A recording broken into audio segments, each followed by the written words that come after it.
নমস্কার বন্ধুরা, travel with Das বিশ্বাস চ্যানেলে আপনাদের আবার স্বাগত। চলে এলাম নতুন একটি ব্লগ ভিডিও নিয়ে। আজকে আমি যে জায়গায় দাঁড়িয়ে আছি সেটি আমাদের ভারতীয় ইতিহাসের অন্যতম একটি ঐতিহাসিক জায়গা। আজকে আমি দেখতে যাচ্ছি রাজা শশাঙ্কের রাজধানী কর্ণসুবর্ণ এবং তার বিভিন্ন ধ্বংসাবশেষ। আশা করছি ভিডিওটি সবার ভালো লাগবে, সবাই ভিডিওটি দেখতে থাকুন। শশাঙ্ক ছিলেন প্রথম স্বাধীন নবাব এবং প্রথম বাঙালি স্বাধীন নৃপতি। তার রাজধানী ছিল মুর্শিদাবাদের কান্দি সংলগ্ন এলাকা কর্ণসুবর্ণতে। সেই কর্ণসুবর্ণটি চারিদিকে প্রকৃতি ঘেরা সুন্দর একটি গ্রাম। দেখতেই পাচ্ছেন চারিদিকে সুউচ্চ টিলা দ্বারা বেষ্টিত সুন্দর একটি গ্রামের মাঝখানে রয়েছে রাজা শশাঙ্কের রাজধানী কর্ণসুবর্ণবাসী হওয়া সত্ত্বেও এবং ইতিহাস আমার এত নিকটে থাকা সত্ত্বেও আজ পর্যন্ত এই ঐতিহাসিক জায়গা দেখার সৌভাগ্য হয়ে ওঠেনি। তাই আজকে ছুটির দিন এই কর্ণসুবর্ণ বা শশাঙ্কের রাজধানী, ভারতের একটি ঐতিহাসিক স্থান, সেই স্থান ঘুরে আজকে আমরা দেখব এবং তার থাকা যেটুকু ধ্বংসাবশেষ রয়েছে সেই বিষয়ে আপনাদের সামনে সঠিক তথ্যগুলি তুলে ধরব, এই আশা নিয়ে আজকে এই ভিডিওটি করতে এসেছি।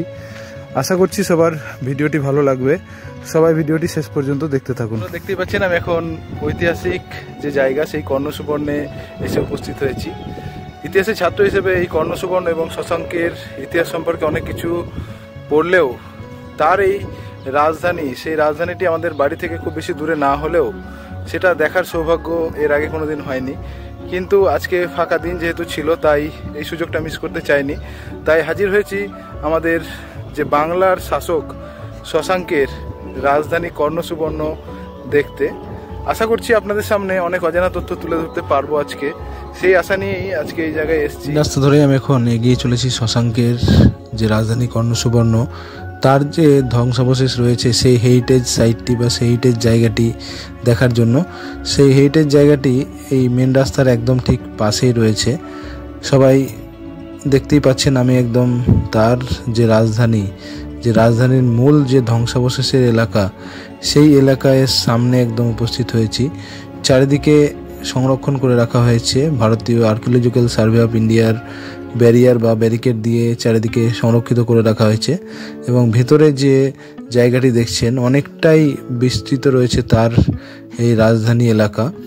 হয়তো সেখানে এমন কিছু বিল্ডিং আমরা দেখতে পাবো না, কিন্তু অনেক কিছুই ধ্বংসাবশেষ দেখে আমরা সেই সময়ের অনেক অজানা জিনিসই আমরা জানতে পারবো, যেগুলি হয়তো আজকে কালের সঙ্গে অর্থাৎ সময়ের সঙ্গে সেগুলি ধ্বংসপ্রাপ্ত হয়েছে, কিন্তু তার অনেক ইতিহাস হয়তো লুকিয়ে রয়েছে এই ধ্বংসাবশেষের মধ্যেই। শশাঙ্ক ছিলেন প্রাচীন বাংলার গৌড় সাম্রাজ্যের সার্বভৌম রাজা। গৌড় সাম্রাজ্যের সার্বভৌম নৃপতি এবং বাংলা অঞ্চলে একীভূত রাষ্ট্রের প্রথম স্বাধীন রাজা। তিনি বাংলার বিভিন্ন ক্ষুদ্র রাজ্যকে এক করে গৌড় জনপদ গড়ে তোলেন। খ্রিস্টীয় 7ম শতাব্দীতে তিনি রাজত্ব শুরু করেন বলে ধারণা করা হয়। ঐতিহাসিকদের মতে তিনি 593 থেকে 638 খ্রিস্টাব্দের মধ্যে রাজত্ব করেন। তার সিংহাসনে আরোহণের দিন থেকেই গণনা শুরু হয় বাংলা বর্ষপঞ্জি বা বঙ্গাব্দ। তার রাজধানীর নাম ছিল কর্ণসুবর্ণ বা কানসোনা। বাংলার ইতিহাসে তিনি বিশিষ্ট স্থান দখল করে আছেন। শশাঙ্ক প্রথম বাঙালি সম্রাট ও প্রথম স্বাধীন বাঙালি নৃপতি। তিনি মোটামুটিভাবে 590 থেকে 625 খ্রিস্টাব্দের মধ্যে রাজত্ব করেন বলে ধারণা করা হয়। তার 8ম এবং 10ম রাজ্যাংশকে প্রকাশিত দুটি লিপি পাওয়া গেছে মেদিনীপুর থেকে এবং তারিখবিহীন অপর একটি লিপি খড়গপুরের নিকট এগরা হতে আবিষ্কৃত হয়েছে। এছাড়াও শশাঙ্কের অধীনস্থ গঞ্জাম তথা বর্তমান উড়িষ্যার রাজা মাধব বর্মার তাম্রশাসন, হর্ষবর্ধনের বাঁশখেরা ও মধুবন তাম্রশাসন এবং কামরূপের রাজা ভাস্কর বর্মনের নিধানপুর তাম্রশাসন থেকে তার সম্পর্কে অনেক কিছুই জানা যায়। শশাঙ্কের উৎকীর্ণ স্বর্ণ এবং রৌপ্য মুদ্রাও পাওয়া গেছে।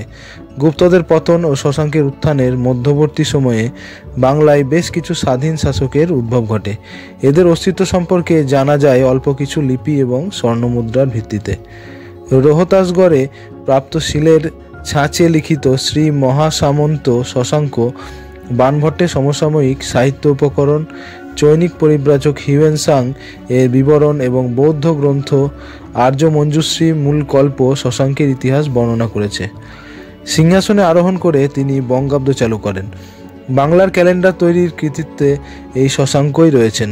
বঙ্গাব্দ শব্দটি আকবর যুগের থেকে বহু শতাব্দী পুরনো দুটি শিব মন্দিরেও পাওয়া যায়, যা থেকে জানা যায় যে আকবরের সময়ের অনেক আগে থেকেই বাংলায় ক্যালেন্ডার বিদ্যমান ছিল।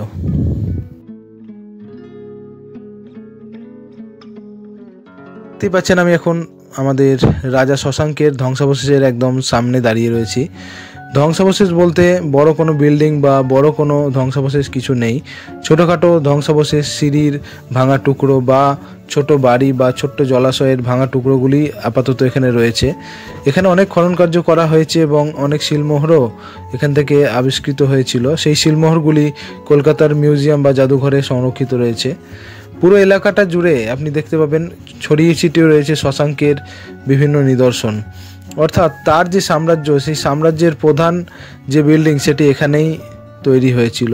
সেই বিল্ডিংটি হয়তো আজকে নেই, তা ধ্বংসপ্রাপ্ত হয়েছে, কিন্তু তার যে নিদর্শন, সেই নিদর্শনগুলো আপনারা এখানে এলে চারিদিকে ছড়িয়ে ছিটিয়ে থাকা অবস্থায় অবশ্যই দেখতে পাবেন।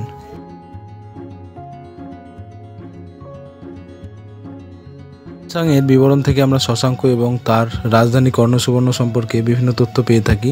দেখতে পাচ্ছেন সামনে যে ধ্বংসাবশেষটি রয়েছে তার হয়তো উঁচু মিনার বা কোনো বড় বিল্ডিং আমরা দেখতে পাচ্ছি না, কিন্তু তার যে সুউচ্চ বিল্ডিংয়ের যে ছাপ, সেই ছাপটা এখনও রয়ে গেছে। সেই বিল্ডিংয়ের ছাপের মধ্যে রয়েছে ভিত, সুন্দরভাবে তা গড়ে তোলা হয়েছিল, দেখতেই পাওয়া যাচ্ছে এখান থেকে। সেই সুন্দর গঠন, সেই গঠনগুলো এখনও রয়ে গিয়েছে, যা খনন কার্য করে ঐতিহাসিকরা উদ্ধার করেছেন। এখানে দীর্ঘদিন খনন কার্য চলেছিল এবং এই নিদর্শনগুলি আবিষ্কার করা হয়েছিল। তার পাশাপাশি অনেক স্বর্ণমুদ্রা এবং রৌপ্য মুদ্রাও আবিষ্কৃত হয়েছিল, তা কলকাতার মিউজিয়ামে সংরক্ষিত রয়েছে। দেখতে পাচ্ছেন সামনে আরেকটি টুকরো বা আরেকটি ধ্বংসাবশেষের টুকরো। এরকম ছড়িয়ে ছিটিয়ে পুরো মাঠ জুড়ে এই ধ্বংসাবশেষ রয়েছে। এই ধ্বংসাবশেষগুলি দেখলে বোঝাই যায় যে তাতে সুনিপুণ কাজের যে সুন্দর ছাপ, সেই ছাপটি রয়েছে। সামনে যে উঁচু টিলা, সেই টিলা এবং সামনে যে গর্ত, সেই গর্তের ওখানেই খনন কার্য করা হয়েছিল। এখানে সামনে আরেকটি যে ধ্বংসাবশেষ আমরা দেখতে পাচ্ছি, সেটি একটি ড্রেনেজ সিস্টেম, দেখেই বোঝা যাচ্ছে। সুন্দর একটি কারুকার্যের দ্বারা সেই ড্রেনেজ সিস্টেমটি গড়ে তোলা হয়েছিল এবং সেই ড্রেনেজ সিস্টেমটি বর্তমান যুগের মতোই সুন্দরভাবে সুনিপুণ হাতের দ্বারা গড়ে তোলা হয়েছিল। তা আজ ধ্বংসপ্রাপ্ত এবং তার যে ধ্বংসাবশেষ তা আমরা এই কর্ণসুবর্ণে শশাঙ্কের রাজধানীতে এলে দেখতে পাবো।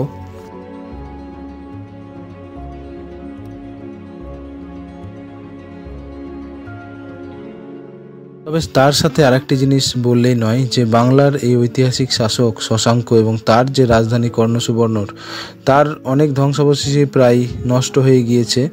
হয়তো এখানে আর কিছু খনন কার্য চালালে অনেক কিছুই পাওয়া যেতে পারে। সেই খনন কার্যগুলি হয়তো ভবিষ্যতে আবার শুরু করা হবে, এই আশায় আমরাও রয়েছি। সামনের যে পুষ্করিণী বা পুকুরটি বা যে গর্তটি আপনারা দেখতে পাচ্ছেন, সেখানেও খনন কার্য করা হয়েছিল এবং কিছু মুদ্রা ওখান থেকে আবিষ্কার করা হয়েছিল। চারিদিকে দেখতে পাচ্ছেন সুন্দরভাবে তার যে ধ্বংসাবশেষের এরিয়াটি সুন্দরভাবে ঘিরে রাখা হয়েছে, তা সংরক্ষিত করা হয়েছে এবং পাশে যে বহু মানুষের বসতি এখন বর্তমানে গড়ে উঠেছে। বহু মানুষ এখানে বসবাস করেন এখন তার চারপাশে।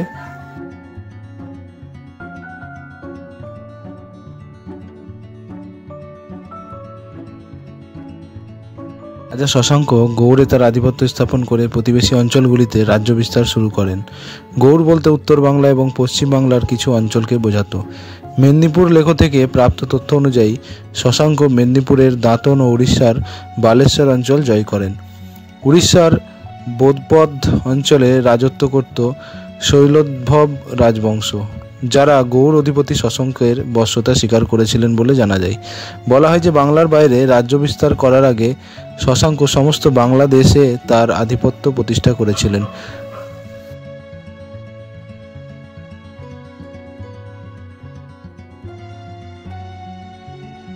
তার এই রাজধানীর যে এলাকা, সেই এলাকাটি অনেকটাই বড়। তার অনেক ধ্বংসাবশেষ এখনও রয়েছে। তা বড় বিল্ডিং আকারে না থাকলেও দেখতেই পাচ্ছেন সামনের যে সুন্দর যে কারুকার্য, সেই কারুকার্যগুলি এখনও জীবিত অবস্থায় রয়েছে এবং তা সঠিকভাবে সংরক্ষণ করা গেলে তা দীর্ঘদিন মানুষকে বিভিন্ন তথ্য দিতে সাহায্য করবে। সেই নিদর্শনগুলি আপনারাও যদি দেখতে আসতে চান অবশ্যই আসতে পারেন। সেটি রয়েছে কর্ণসুবর্ণ স্টেশন থেকে মাত্র 2 কিলোমিটার দূরে। আপনারা খাগড়াঘাট স্টেশন থেকে আর একটি স্টপেজ পার করে কর্ণসুবর্ণে নামলেই সেখান থেকে টোটোতে করে মাত্র 5 মিনিটের রাস্তা, সেই 5 মিনিটের রাস্তা অতিক্রম করে আপনারা শশাঙ্কের যে রাজধানী সেই কর্ণসুবর্ণের উদ্দেশ্যে চলে আসতে পারবেন এবং এলে আপনাদের অনেক তথ্যেই আপনাদের চোখের সামনে ভেসে উঠবে এবং আপনারা অনেক অজানা জিনিস সেখানে এলে জানতে পারবেন। হয়তো সূর্য মিনার নয়, কিন্তু তার যে ধ্বংসাবশেষ, সেই ধ্বংসাবশেষ থেকে আপনারা সেই যুগের ইতিহাসের অনেক কিছুই হয়তো তথ্য সন্ধান করতে পারবেন। আর এই ছোট্ট প্রতিবেদনটি আজকে এই পর্যন্তই। আমার প্রতিবেদনটি আপনাদের কেমন লাগলো তা অবশ্যই কমেন্ট করে জানাবেন। চেষ্টা করলাম শশাঙ্ক এবং তার রাজধানীর বিভিন্ন তথ্য আপনাদের সামনে তুলে ধরা, সেই জায়গা এবং তার যে বেঁচে থাকা ধ্বংসাবশেষ, সেই ধ্বংসাবশেষগুলি আপনাদের সামনে ভিডিও আকারে তুলে ধরার। ভবিষ্যতেও চেষ্টা করব আরও নতুন নতুন ভিডিও নিয়ে এসে সেই তথ্যগুলো আপনাদের সামনে তুলে ধরার। যারা আমার চ্যানেলে নতুন তারা অবশ্যই আমার চ্যানেলটি সাবস্ক্রাইব করবেন, এই আশা থাকবে। এবং আমার ভিডিওটি ভালো লাগলে অবশ্যই লাইক, কমেন্ট এবং শেয়ার করবেন। সবাই সুস্থ থাকবেন এবং ভালো থাকবেন। নমস্কার।